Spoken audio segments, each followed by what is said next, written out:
సంవత్సరం చూపించే బాగుండేది అన్న ఫీలింగ్ వచ్చింది. సో నిజంగా చెప్తాను, మేము ఈ బర్త్డేకి మేము కోరుకునేది కాదు అన్న ఫీలింగ్ నాకు వచ్చింది అన్న. కంపేర్ చేస్తే పుష్ప 1 బాగుందా, ఇది పుష్ప 2 బాగుంది? పుష్ప 1 వేరే లేవు అన్న. కొన్ని డైలాగ్స్ చాలా బాగా అనిపించింది అన్న.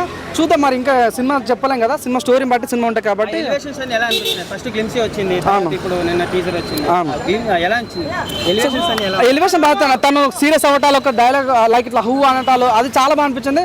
చూద్దాం మరి, మేము అనుకున్న దానికంటే అడవిలో అది చాలా బాగా అనిపించింది. పులిని ఆ వ్యక్తి నుంచి భయపడాలి, అది చాలా. ఇప్పుడు టీచర్లో కూడా ఇట్లా డైలాగ్ పెట్టుంటే బాగుండేది కదా నా ఫీలింగ్ వచ్చింది అన్న, ఓపెన్ చెప్పాలంటే. సో మేమైతే తన బర్త్డేకి కోరుకుని ఇది కాదు అన్న. 1000 కోట్లు ఈజీ కొడుతున్నా, 100% 1000 కోట్లు ఈజీ కొడుతున్నా, 100% ఛాన్స్ ఉంది అన్న, 100% ఛాన్స్ ఉంది. తను మీరు చూసి నేషనల్ అవార్డు విన్నర్ అన్న. తను అట్లాంటి వ్యక్తిని పట్టుకుని 100% తను ఈసారి మనం చూస్తాం, మన రామ్ చరణ్ ఎక్కడికో వాళ్ళ యూనివర్సల్ స్టార్ వెళ్ళిపోయాడు. సో 100% పుష్ప నేను చూడండి, అల్లు అర్జున్ రాజమౌళి అవసరం లేదు, తను కేవలం తన పర్ఫార్మెన్స్ చాలు. సో 100% తను కొట్టే దమ్ము తనలో ఉంది, కొట్టగలుగుతాడని అనుకుంటున్నాను. పార్ట్ 1 కంటే పార్ట్ 2 ఎక్కువ వచ్చేది 100% పార్ట్ 2కి ఎక్కువ ఎక్స్పెక్టేషన్ ఉంది. ప్రజలు కూడా చూడు, పెద్ద పెద్ద క్రికెటర్స్ వార్నర్ కూడా తన టీజర్ని తన ట్విట్టర్లో పోస్ట్ చేస్తున్నా అంటే ప్రజల్లో ఒక క్యూరియాసిటీ వచ్చిందన్నమాట. 100% సినిమాలో క్యూరియాసిటీ, ఈ ఎక్కువ బడ్జెట్తో ముందుకెళ్తే 100% సక్సెస్ అవుతాను అనుకుంటున్నాను.